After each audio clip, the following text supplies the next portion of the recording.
ज्ञान की प्राप्ति क्यों नहीं होती?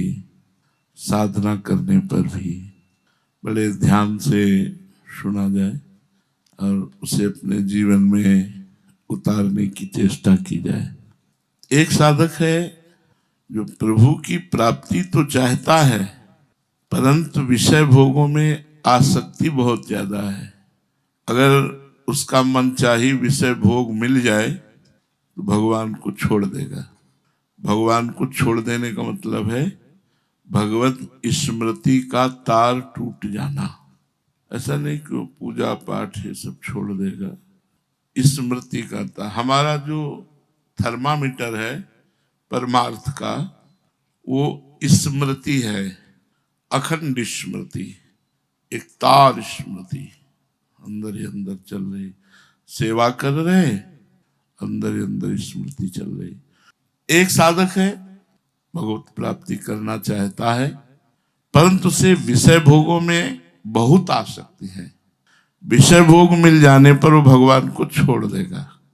असल में वास्तविक वो भगवान का शरणागत नहीं हुआ, नहीं तो विषय भोग भगवान का स्मरण नहीं छोड़वा सकते। ये पक्की बात है। चाहे जितना सुंदर विषय भोग हो, यदि शरणागत है तो उसकी स्मृति में बाधा नहीं पड़ सकती। अगर शरणागत है और विषय भोग भी है तो भी उसे भगवत प्राप्ति हो जाएगी। शरणागति बहुत, तो हमने पूरे जीवन में अपने शरणागति को पाया है कि शरणागति ही बहुत जोर का है। एक दृष्टांत में आपको सुनाते हैं, कई बार सत्संग में सुनाया है कि जगन्नाथ जी के निजी पार्षदों में सेवक थे, तो उनका वैश्या से संपर्क हो गया। हरिवंश महाप्रभु कहते हैं ना जानो छिनंत कवन बुद्धि घटई प्रकाशित, छुट चेतन जो अचेत तेऊ मुनि भय विश्वासित। जो इस चैतन्य जगत से अचेत समाधि को प्राप्त महापुरुष, उनको भी विषय ने अपने अधीन कर लिया।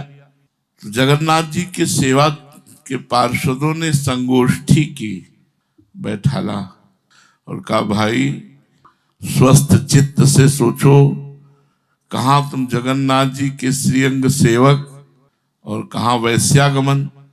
वो तो बहुत मलिन कार्य है, इसलिए दिमाग ठीक करो और ठाकुर जी की सेवा स्वीकार करो या फिर वैश्या को स्वीकार कर लो। तो संपत्ति थी ही, तो उन्होंने ठाकुर जी को छोड़ दिया और वैश्या को स्वीकार किया।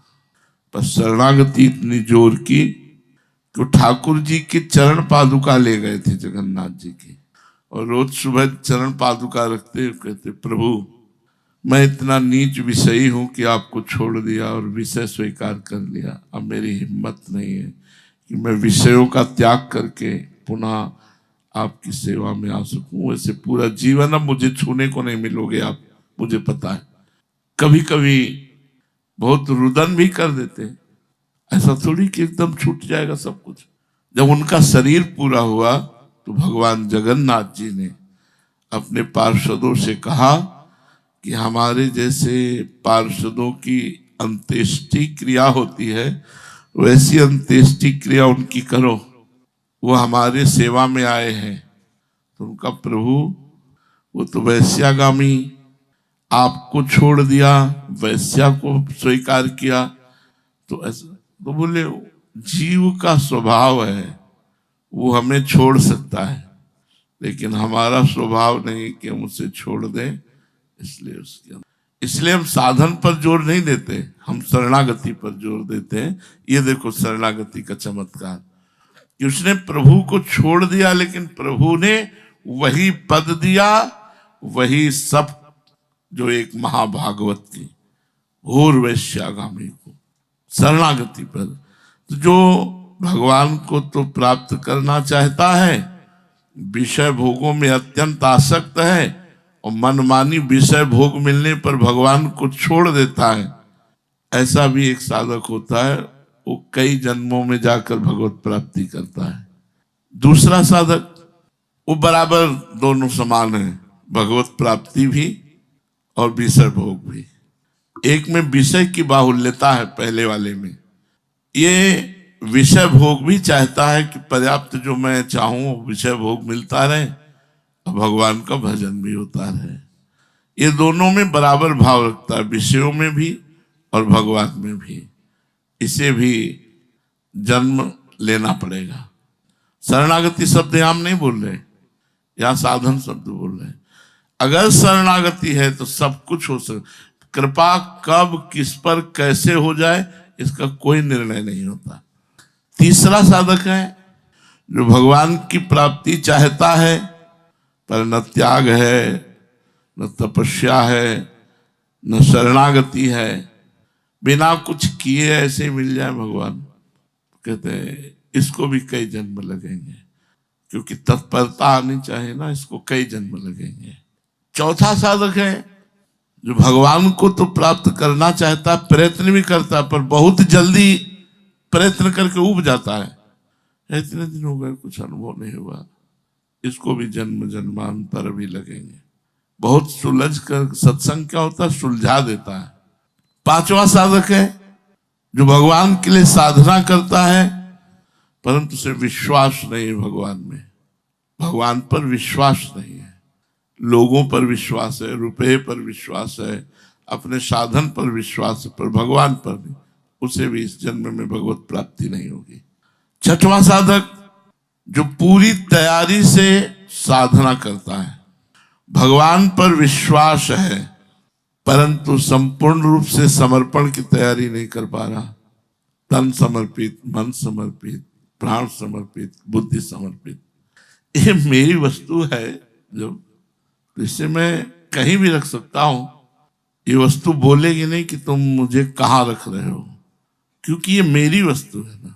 बस इसी मेरेपन को प्रभु में दे देना है, इष्ट गुरु में दे देना है। देखो पूरी तैयारी साधना कर रहा है तत्परता पूर्वक, भगवान पर विश्वास भी है पर समर्पण नहीं, इसे भी इस जन्म में भगवत प्राप्ति नहीं होगी। हम इसीलिए बार बार जोर देते हैं समर्पण पर, इससे जोई जोई प्यारो करे सोई मोहि भावे। सातवां साधक है भगवान के लिए पूर्ण विश्वास है, सब कुछ समर्पण करने का उत्साह है, परंतु मान बड़ाई यश कीर्ति की चाह है, हमारा नाम हो जाए, नाम रोशन हो जाए, हमारा यश कीर्ति हो जाए, इसको भी इस जन्म में भगवत प्राप्ति नहीं होगी।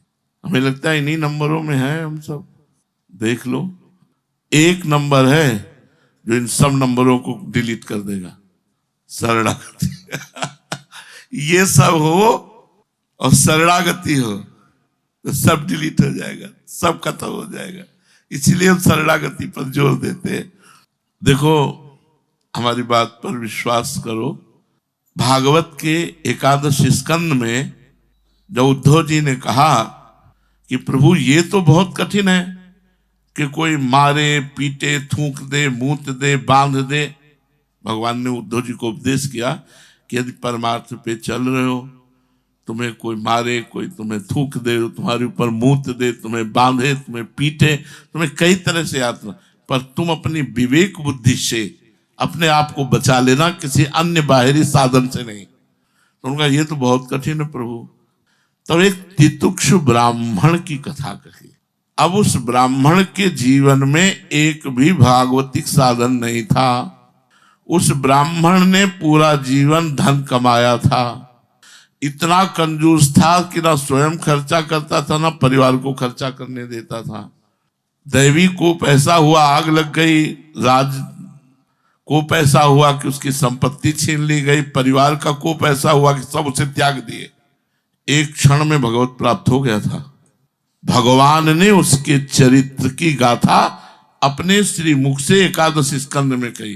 जो उसने देखा मेरी संपत्ति नष्ट, जिसने पूरे जीवन भर हमने मेहनत करके जिसको संजोया और जिस परिवार को अपना मानता रहा, एक क्षण में मुझे ठुकरा दिया, जिस वैभव को वो सब राज कर में चला गया, अब क्या रह गया? जिस जीवन को भगवत प्राप्ति के लिए प्रयोग करना चाहिए था, मैंने तो वो जीवन सब संसार में नष्ट कर दिया, बूढ़ा मैं क्या करूंगा? तो आज से मैं भगवान को साक्षी, देवता इस बात के साक्षी हैं कि आज से मैं अपने जीवन को भगवान को देता हूं।